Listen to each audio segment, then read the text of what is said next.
Thank you for tuning in to this second of 4 YouTube seminars, Recovering and Rebuilding from Depression and Anxiety. Our presenter is Dr. Jim Stout, a Presbyterian pastor who served in 5 churches and is a popular speaker and counselor to many. Besides pastoring, Dr. Stout has spoken to professional athletes, business and professional leaders, high school and college students, mental illness conferences, and other venues. He has started and led numerous support groups for those dealing with depression, anxiety, and other mental illnesses. He and his wife Leah are celebrating their 56th wedding anniversary this June. They have 2 sons, Jim Jr. and John, and 5 energetic grandchildren. The first seminar session discussed an overview of depression and anxiety. It will be followed by today's seminar and 2 other weekly sessions. Today, Dr. Stout will discuss the good and bad effects of depression and anxiety on self-esteem, relationships, work, enjoyment, creativity, motivation, suicide, and spirituality. The next 2 sessions will cover various treatments, either helpful or unhelpful. The final seminar will discuss tricks of the trade, practical hands-on tools and strategies for recovering and rebuilding from depression and anxiety. If you have questions you'd like Dr. Stout to respond to, please email him at drjimstout@gmail.com. That's Dr, no period, JIMSTOUT @gmail.com, so that he can discuss them at the end of his lectures. And now, as his wife, I am pleased to introduce to you Dr. Jim Stout. Welcome to the second of our 4-part seminar on depression and anxiety recovery. Last week we discussed an overview of depression and anxiety, a lot of statistics, a lot of facts, very important as you recover. Today our focus will be on the good and bad effects of depression and anxiety, the benefits and liabilities, the pros and the cons of being depressed or anxious or having panic attacks. Let's start off with a couple of jokes.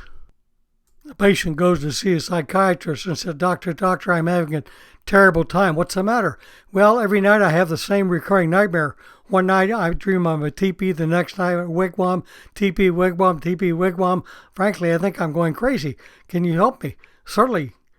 You're simply too tense. Then did you hear about the 2 antennas that met on a roof, fell in love, and got married? The ceremony wasn't much, but the reception was excellent. And then, did you hear about the invisible man who married the invisible woman? Their kids weren't anything to look at either. Did you hear about the bicycle tragedy?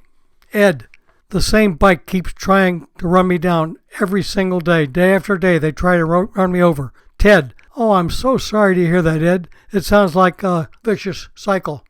Before we begin to dig into today's topic, let me make this quick disclaimer.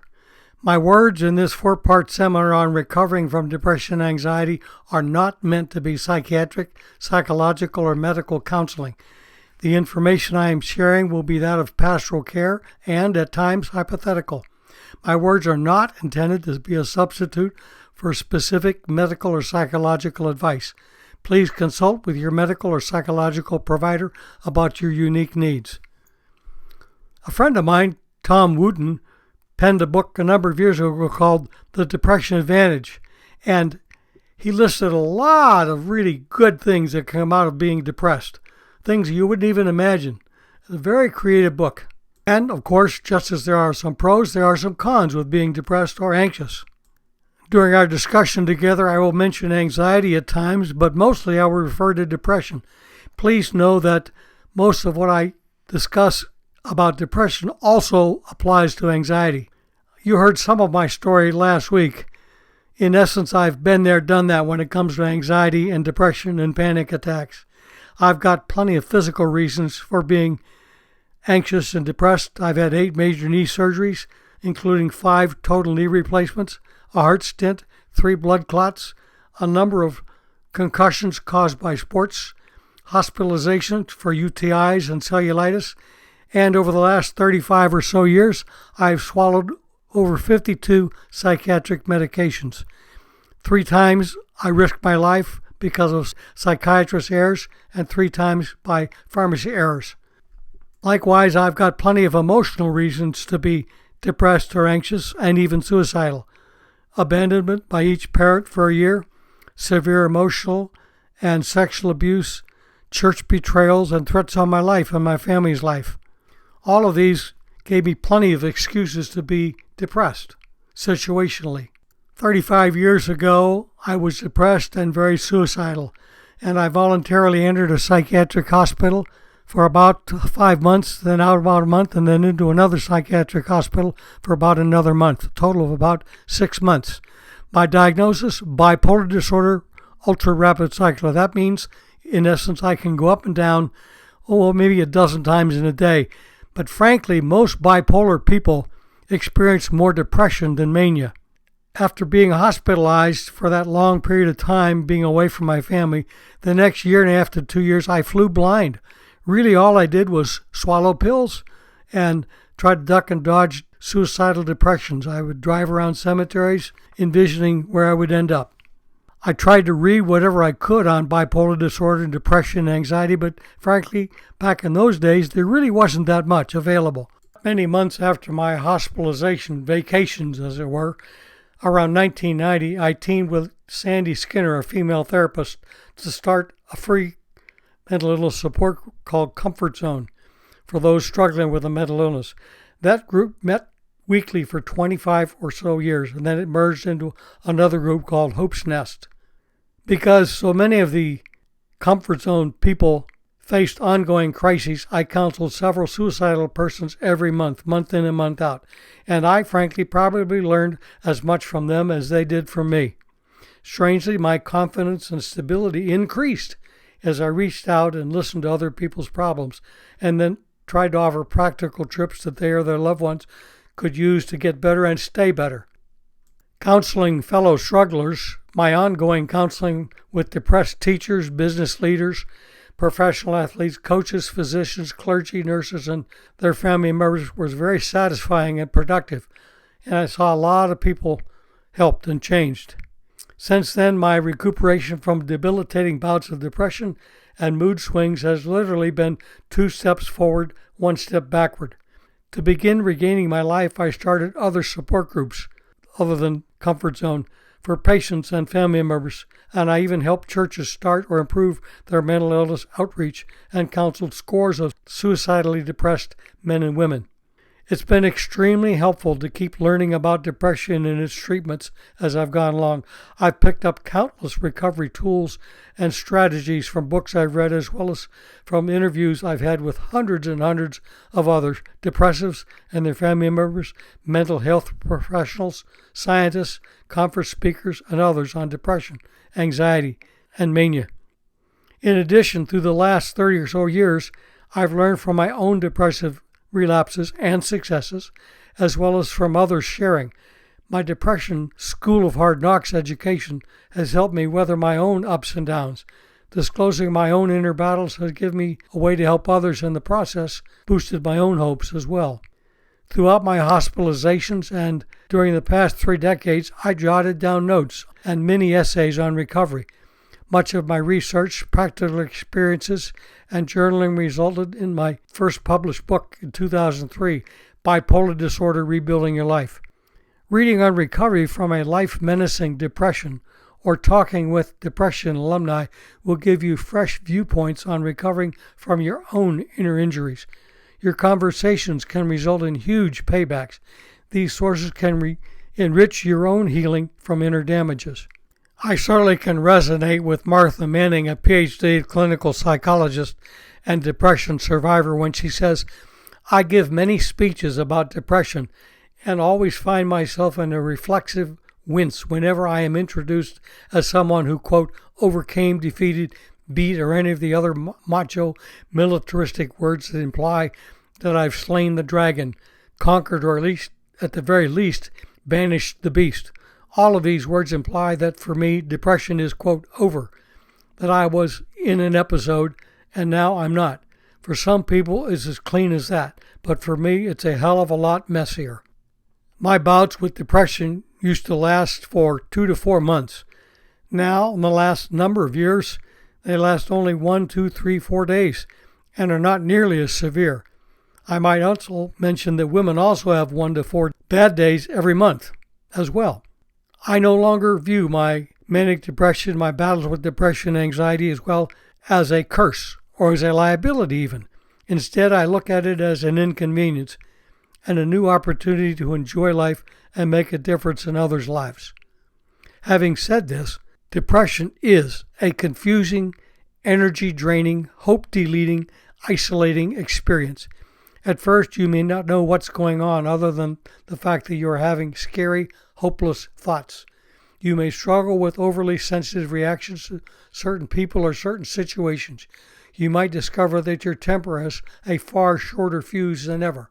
Website WebMD and Mayo Clinic and many other studies show that there is a high risk of relapse among people who are depressed or anxious, especially depressed.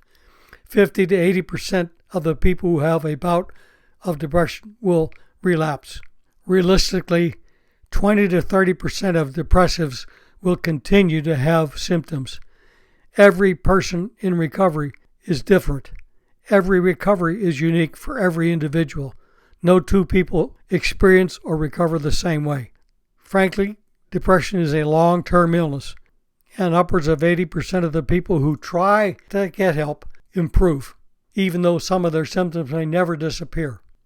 For instance, you may be having a bout of depression, and then it seems to go away, and things get really rosy again, and you think it's gone forever and you've banished the beast. Not so. The beast has simply gone in the backyard and hidden behind a tree or a bush, and it will simply wait for the next crisis, the next stressor, and it will appear again. So it's very important to take preventive steps for relapses. Strangely, you do not have to feel depressed or sad to have depression. Men, for instance, feel anger or numbness more than they do, and exhaustion more than they do sad.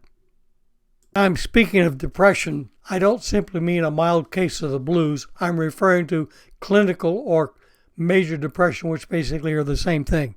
And often depressed people, clinically or major depressed people, often wonder if they in fact are depressed in the first place. So let's look at a couple of people who know they are depressed.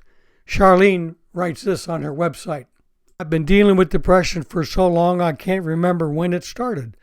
I spent most of my life thinking if I had more money, a better house, a better marriage, etc., then everything would be okay. I have those things now, and nothing is better, and I am so tired of fighting. I often believe my family would be so much better off without me, and on the days when I don't believe they would be, I still feel like I'm only holding them back. Lucinda describes her depression this way. I am so lethargic and cannot find any way out. I cannot seem to make myself do anything. All I want or seem to be able to do is to get out of bed and get the newspaper and trying to read it, smoke or open a can of something, and eat a box of ice cream, watch TV or surf the internet. And now a new addiction, buying things on eBay. It's getting expensive. I make jewelry and I used to love it, but now can't complete anything. And I am such a mess with my beads, I don't think I'll ever get them straightened out. I've gained 40 pounds and I don't care about my appearance. I can't clean the house, etc. I feel I have all the symptoms of depression, but I can't get any excitement about seeing loved ones. Can't think of anything or anyone or anywhere I want to be but in my bedroom. Bill writes, I feel like a dead man walking. I manage to drag myself to work, but I'm just going through the motions. Interestingly, back in the 90s, at mental health conferences, the word recovery was almost verboten. Speakers at mental health conferences were primarily professionals. There were very few patients who spoke. And recovery was something that just simply didn't exist. Not so anymore. Most of your mental health conferences that they have an equal number of patients as well as professionals who speak. There's a pro and a con, an asset and a liability to taking personal responsibility for surviving and thriving for your own recovery from depression or anxiety episodes. You can identify with David the psalmist in Psalm 13 who said, How long must I wrestle with my thoughts day after day and have sorrow in my heart? He also wrote in Psalm 88, You have taken from me, God, friend and neighbor. Darkness is my closest friend. Many people delay or avoid reaching out to get any kind of help. Sometimes pride, sometimes their macho image, their fear of addiction to meds, their real confusion over whether they in fact are depressed or have a serious anxiety issue, simply settle for, I guess that's just the way I am, or it's just a sign of weakness. But wise people, courageous people, go for help, for themselves and for their families and for their work careers. My friend, I don't care what your diagnosis is or is not, or what your problem is, or what it's called even. If it's interfering with your happiness, your peace of mind, your functioning, then it's important to take steps to deal with it rather than hope that somehow, some way it will go away. Do you really want to be healed? There are, some benefits for staying stuck in the mud, for spinning your wheels in the sand. Are you willing to go to any lengths to get better and to stay better? You will not get unstuck if you are not willing to take the initiation. Dr. Robert Schuller said, if it's going to be, it's up to me. Michael Herndon, 31-year-old Marine vet, injured in an IED explosion in Iraq and Afghanistan, on April 15, 2019, ran the Boston Marathon, 26.2 miles. He was trying to qualify for the New York Marathon and getting a time to do that. He was doing it in memory of some of his fallen comrades. The last 100 yards were extremely difficult because he crawled across the finish line literally. How did he do it? He said, I simply did what the Marines slogan says, adapt and survive. That, my friend, is one of the keys of taking charge, of learning how to adapt in order to survive. Recovered Navy SEAL, recovered from serious injuries on the battlefield, Jason Redman, penned this: the mark of a person is not found in his past, but how he overcomes adversity and builds his future. Quitting is not an option. Interestingly, back in the Vietnam War, our POWs were put into tiger cages. They lived there for months or sometimes years. And when the Allies came to release them and rescue them, many POWs refused to get out of their cages. They'd become accustomed to them. And that's the way it is with a lot of people. You may be stuck in neutral with your own comfort zone of anxiety attacks and depressive episodes. Let's pretend for a moment that you're in a car accident. You come to an intersection and all of a sudden a drunk driver splatters you and totals your car and breaks your femur and a number of your ribs. You're laid bleeding out on the concrete. At this point, you have a choice to make. You can remain prone on the concrete intersection and blame and curse the driver and fate and God and everything else, but you'll probably bleed to death. Or you can take the initiative and you can pay to get an Uber or a cab. You can use your cell phone to call 911. Then you'll have to pay for the cab. You'll have to pay the co-payments at the hospital. You'll have to pay for therapy afterwards in order to get better. That's what it will be like getting better from depression or anxiety. It takes self-initiative to take responsibility for your own recovery, to be your own case manager. Ellen Keller, the brilliant blind deaf woman, penned, "What I'm not looking for is out there, it is in me." Edwin Cole says, "You don't drown by falling in the water, you drown by staying there." Contrary to a lot of television ads, recovering your emotional balance from episodes of depression or anxiety or OCD, it's more than simply swallowing pills. It takes inner work. It means taking active steps to build a new lifestyle, a new way of living. You've got two choices.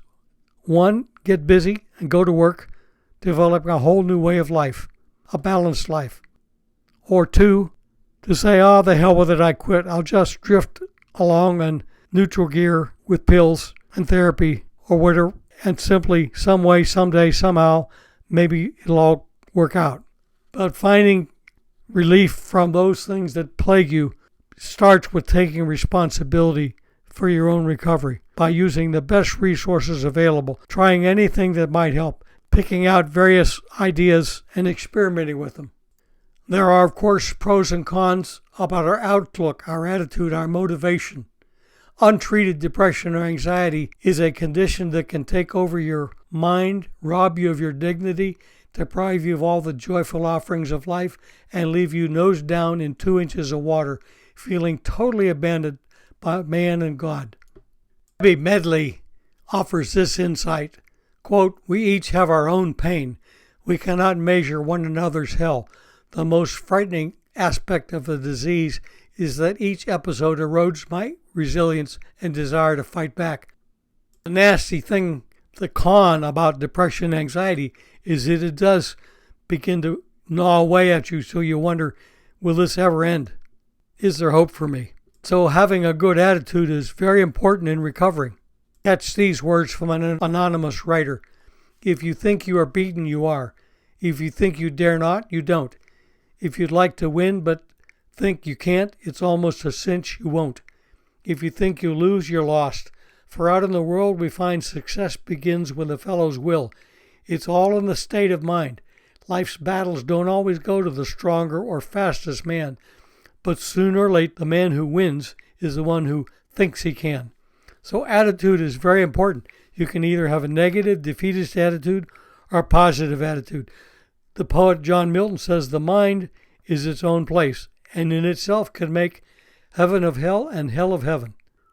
Nevertheless, you can plan for tomorrow. You can start by watching your thoughts and feelings very carefully. You may be able to pick up subtle signals in your mind before full-scale crisis overwhelms you. Probably the most dangerous thing about depression is suicide, having a really negative attitude a la mode. Thomas Aquinas wrote, "The chief activity of courage is not so much attacking as enduring." And oh my goodness, how long a person has to endure all of those panic attacks, the free-floating anxiety, the depressive episodes where there's no hope.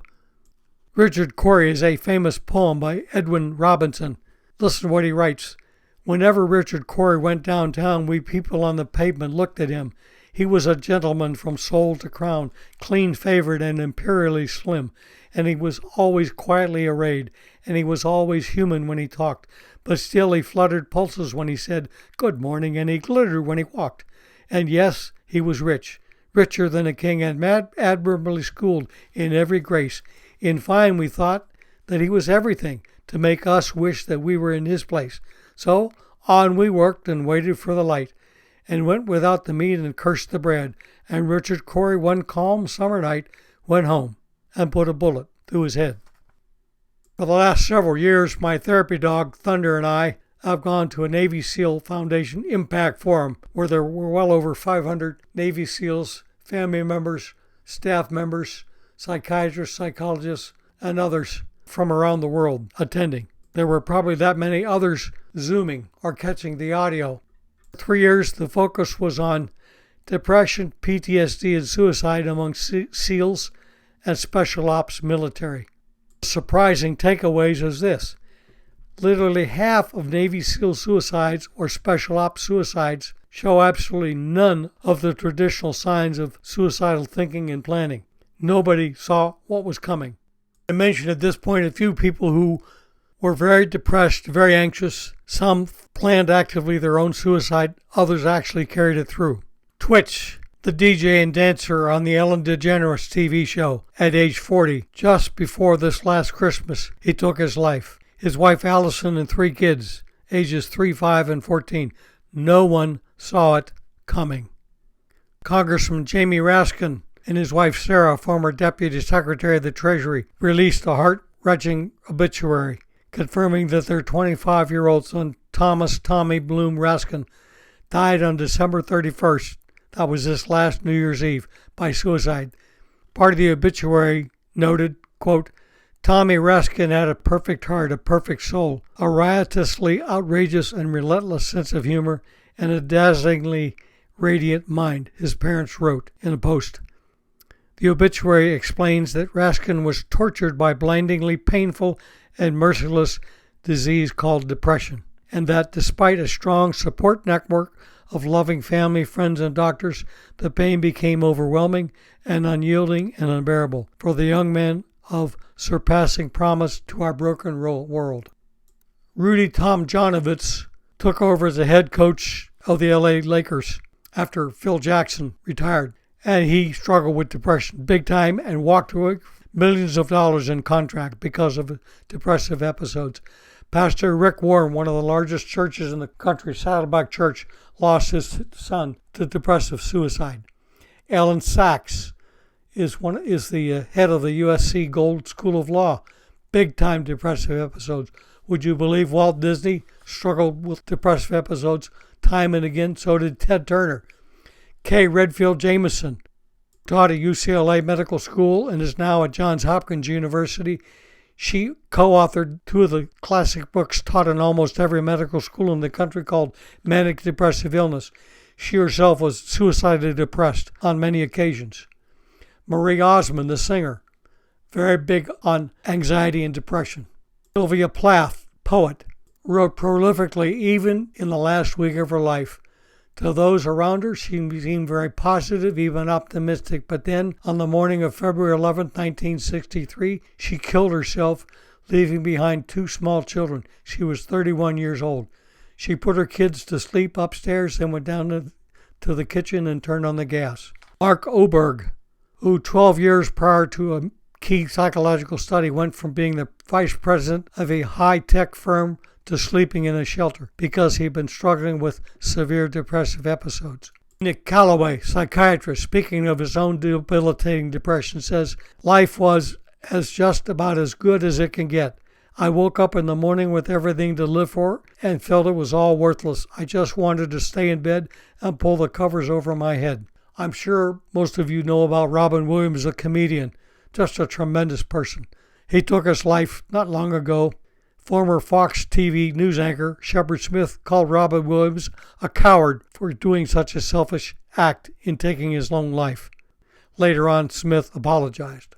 And so attitude, outlook, and motivation are all interwoven, and they can be both positive and negative, pro and cons, as you deal with your own struggle with anxiety or depression.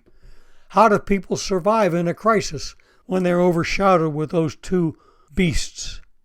In 1962, a fascinating report called Cradles of Eminence was published by Victor and Mildred Gertzel. They studied 413 famous and exceptionally gifted people to learn what produced such lives. The results were not quite what a person might expect. About 80% of the later famous children hated school. 7 of the 10 of the group came out of homes full of trauma and dysfunctions, including absentee parents, conflictual parents, poverty, and a variety of physical handicaps. But almost every single handicap and difficulty had been overcome so they could become all they were meant to be. H. Norman Wright, W-R-I-G-H-T, wrote a book called Resilience.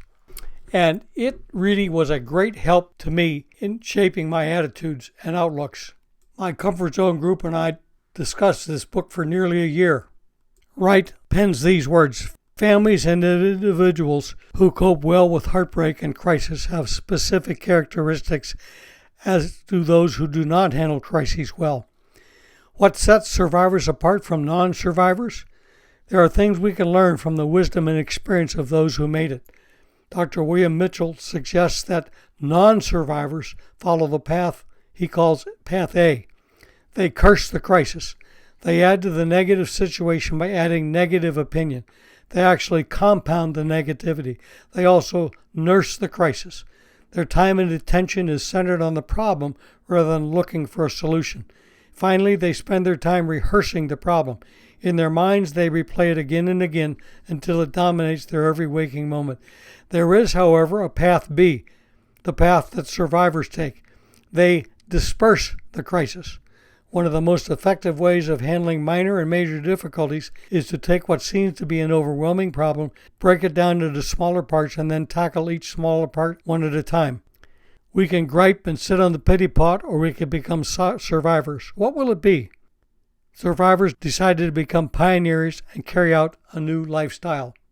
The book, The Survivor Personality: Why Some People Are Stronger, Smarter, and More Skillful at Handling Life's Difficulties, and How You Can Be Too, by Al Siebert, was again another really big help for me. Men are more likely to describe depression as feeling burned out or some other numb feeling rather than excessive sadness. Greatest risk for suicide are younger men ages 15 to 24. Men who reach age 50 are often at the peak of their careers and are generally in excellent health, but they're also entering a period of life-threatening and quality-of-life illnesses, including cardio and cerebrovascular illnesses, sexual dysfunction, and suicide, according to Dr. Ruse of Columbia University.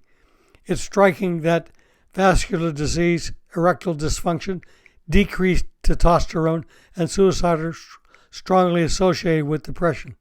Starting at age 30, testosterone levels declined 1% a year. According to Dr. Ruse, in the U.S., the suicide statistics is overwhelmingly the white male older than the age of 60.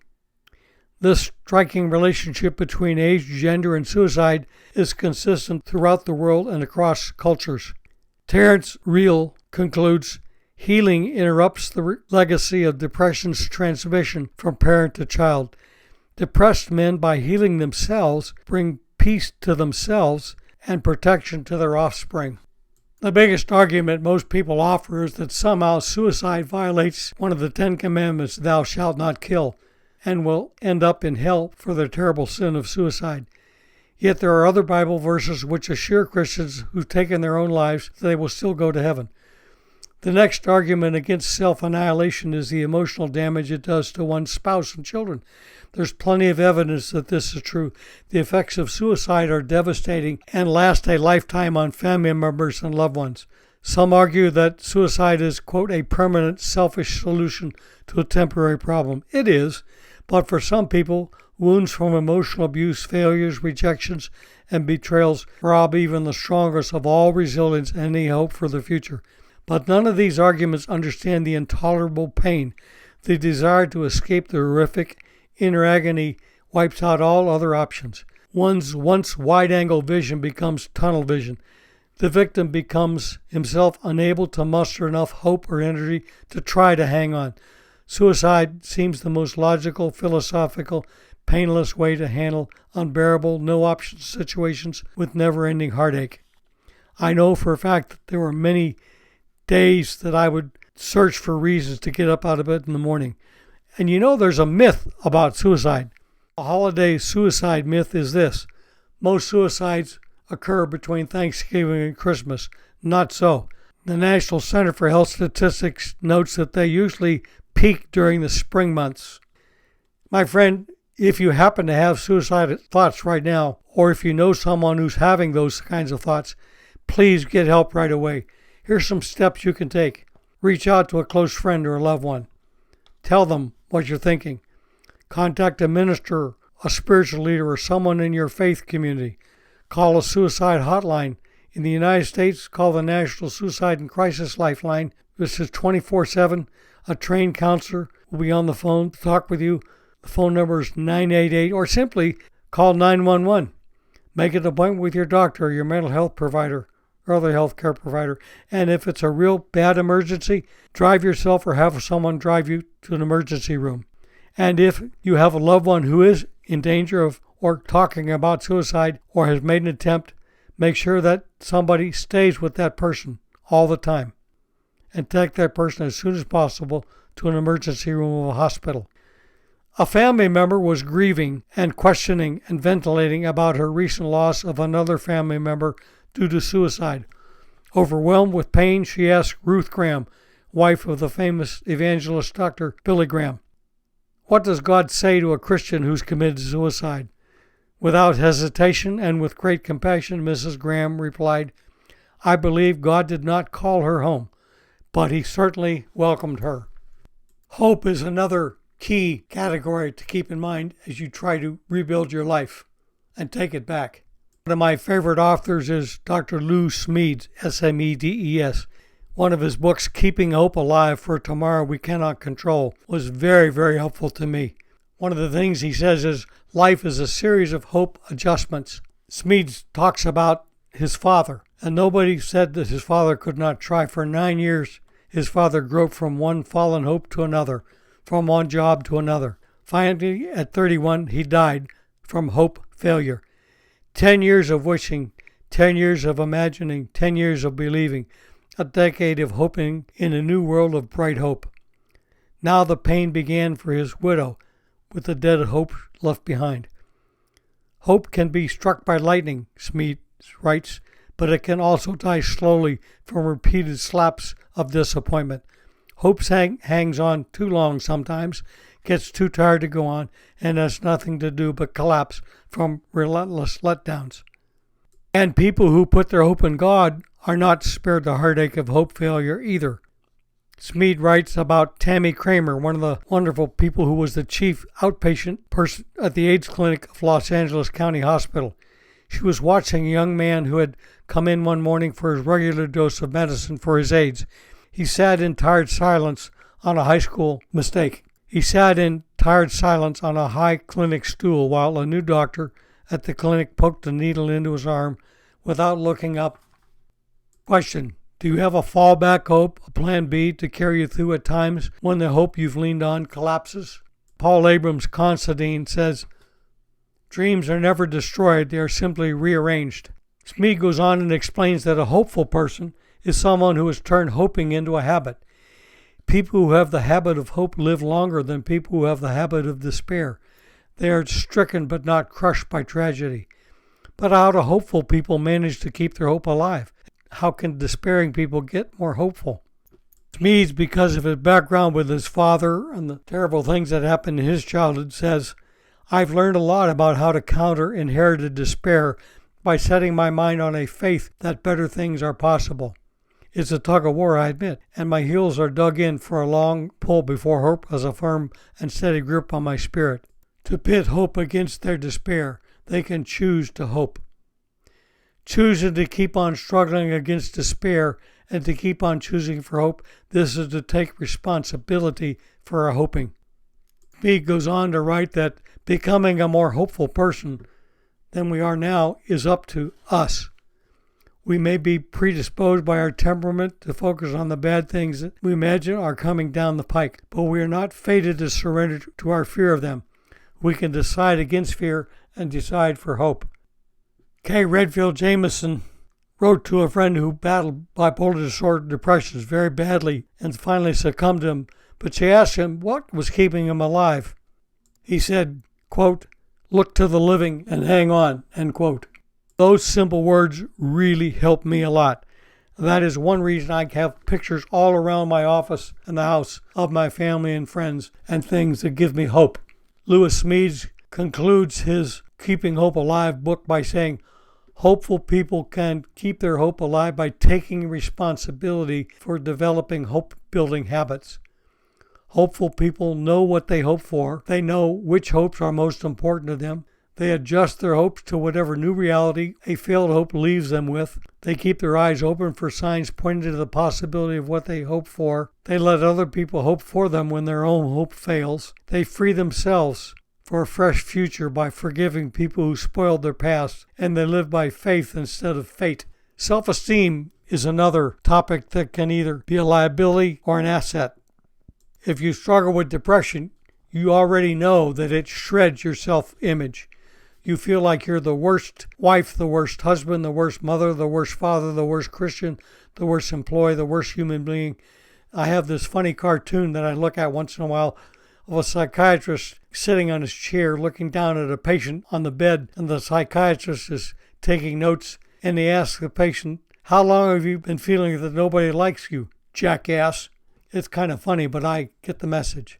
So the new you will need a new kind of self-talk. It's easy to wallow in self-hate, but now it's time to start treating yourself with respect. One of the ways of helping your self-esteem is to ask a close friend or your spouse to write down 8 reasons that I love you and 8 positive things about you. I asked that for my wife. I did the same thing for her, actually. And in times of real crisis, I go back to that, and it's been a tremendous help. I keep those in my hope box as well. Relationships also can be an asset or a liability, a pro or a con. When you're depressed, you want to isolate. You don't have the energy to talk with people on the phone or to meet with them. You just don't have the energy, and you can't risk them saying something that might sink your boat. This last week I saw a t-shirt that said, I used to be a people person, but people ruined it. So social isolation comes with depression and anxiety, and you have to force yourself out of it. I had to literally cancel half of my appointments early on for the first year or two out of the hospital. But I had to force myself to meet with what I call normies, non-depressed people, as well as fellow strugglers. I had to force myself to have coffee or lunch with them.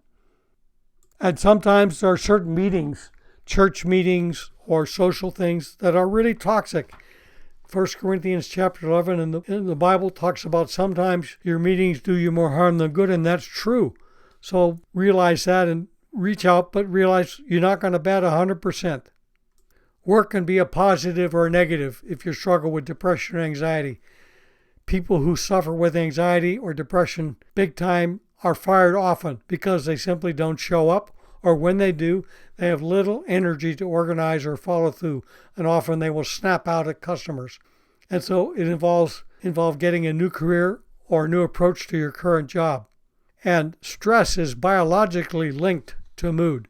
Over the years, Gallup and other pollsters have discovered that about 80% of U.S. workers felt big-time stress on the job, and nearly half said they had wanted help coping with it.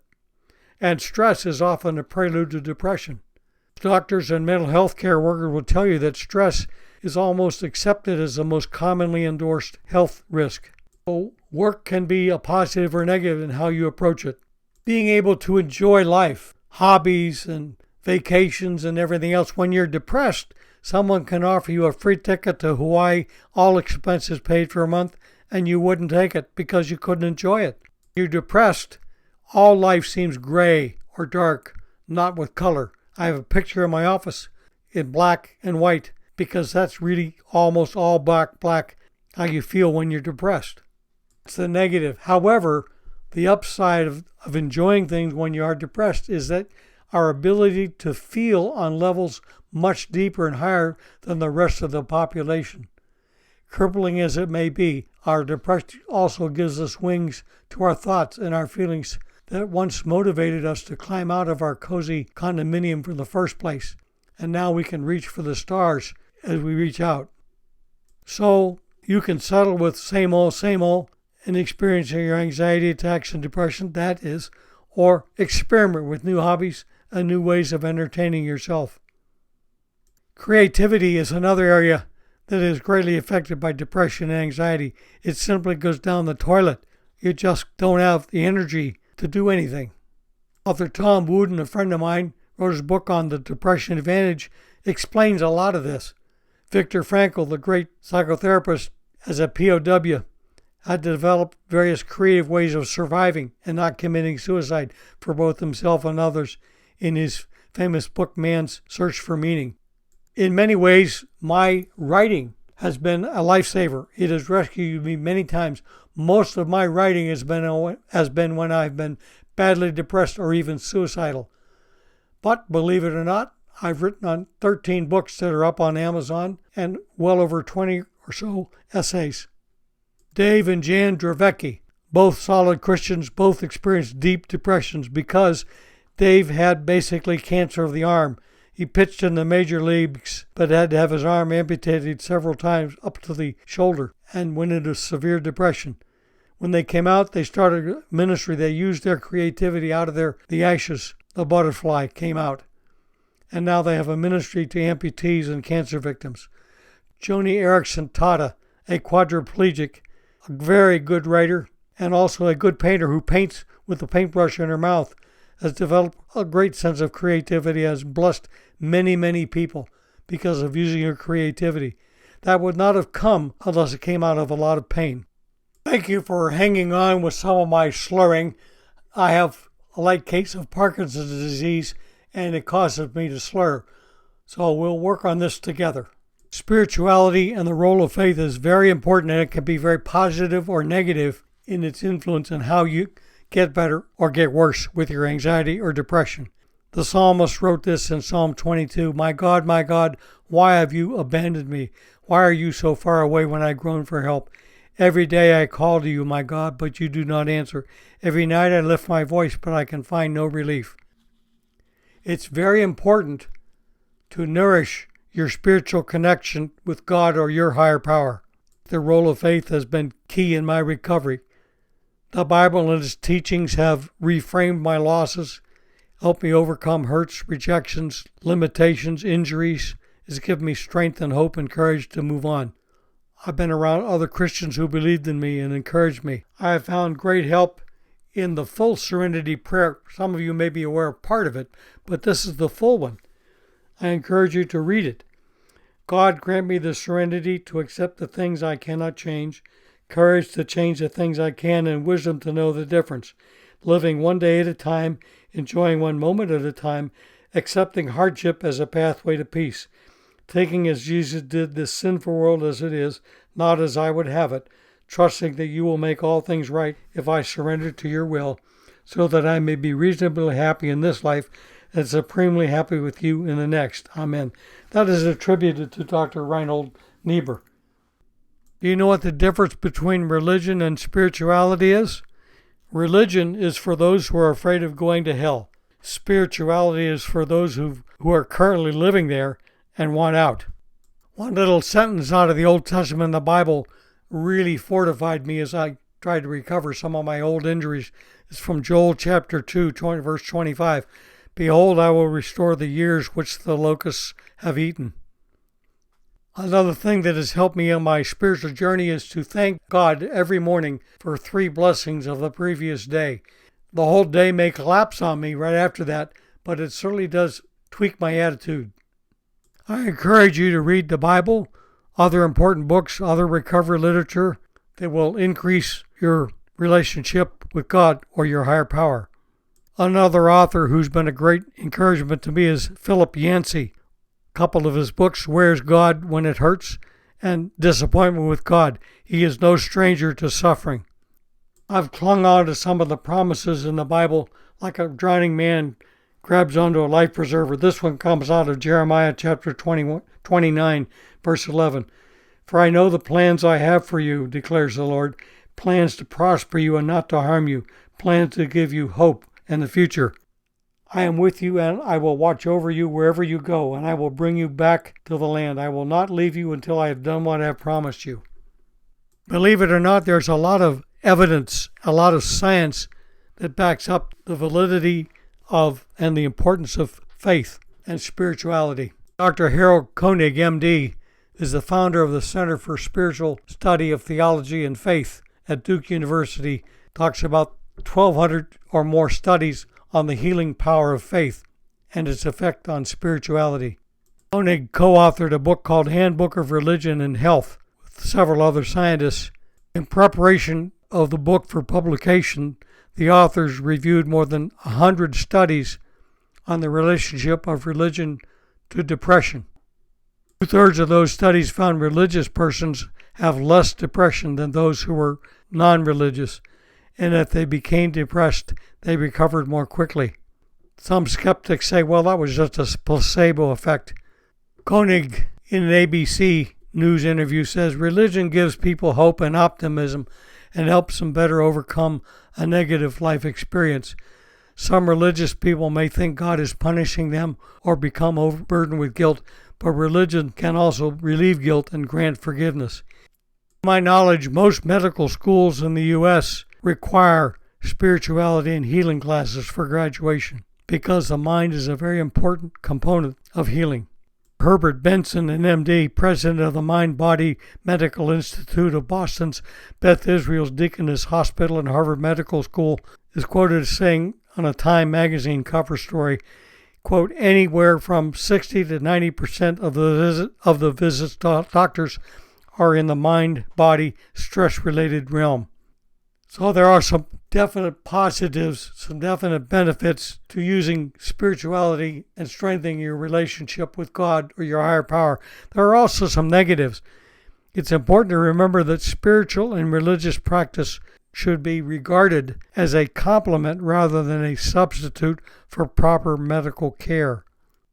A number of years ago, the University of California did a study of medical records of 172 children who died after their parents relied on faith healing instead of standard medicine. The majority of these children would have survived if they received normal medical care. The last topic to look at as far as the pros and cons, the effects and defects of health and health maintenance. Obviously, this means food and exercise. Too little or too much can hurt you. When you're depressed, you either eat too much or too little. You sleep too much or too little. And depression has been linked very clearly to illnesses from heart disease to diabetes to stroke to bone loss to cancer. Matter of fact, a Johns Hopkins study a number of years ago concluded that those who are depressed are 4 times more likely to have a heart attack within 13 years of the onset of depression. Some of the negative effects also on health is sexual dysfunction, a loss of libido, weight gain, so forth, or weight loss. It's important to try to get a balance regarding your health. Okay, it's time to wrap things up. Mike Ditka, an NFL player, coach, Hall of Fame member, said, quote, "You're never a loser until you quit trying." Marianne Rademacher says, "Courage does not always roar. Sometimes courage is the quiet voice at the end of the day saying, 'I will try again tomorrow.'" As we round third base and head for home, I am reflecting on one of my favorite little stories called Just Fight One More Round. Back in the day, I did a little boxing. I can't really justify it medically or spiritually, but I enjoy it.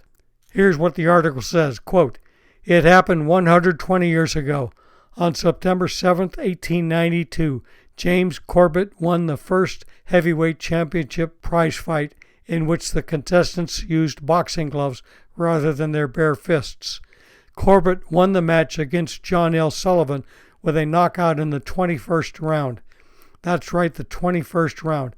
Amazingly, 3 years earlier, Corbett had to go 27 rounds boxing with bare knuckles to defeat a fellow Hall of Famer, Joe Cholkinski. Besides Corbett's boxing prowess, Corbett had a way with words. When asked how he'd been so successful as a boxer, he replied, "Fight one more round." When your feet are so tired that you have to shuffle back to the center of the ring, fight one more round. When your arms are so tired you can hardly lift your hands to come on guard, fight one more round. When your nose is bleeding and your eyes are black and you are so tired you wish your opponent would crack you one on the jaw and put you to sleep, fight one more round. Remembering that the man who always fights one more round is never whipped. Friends, let me leave you with a couple of takeaways. First, work some more on your hope box, putting some items in it to expand the contents that will give you hope and encouragement when you hit the bad times. Secondly, collect some photos and put them in your office, at home, in the bedroom, in the living room to flush out, look to the living and hang on. And thirdly, do something this week, doesn't matter what, in word or deed, for somebody else without expecting any kind of a thank you. That's it for session 2. I'll see you next week. This concludes our second session on the good and bad effects of depression and anxiety. The following 2 lectures will focus on more practical applications. Next week, we will discuss helpful and unhelpful, also risky treatments for anxiety and depression. Thank you for listening.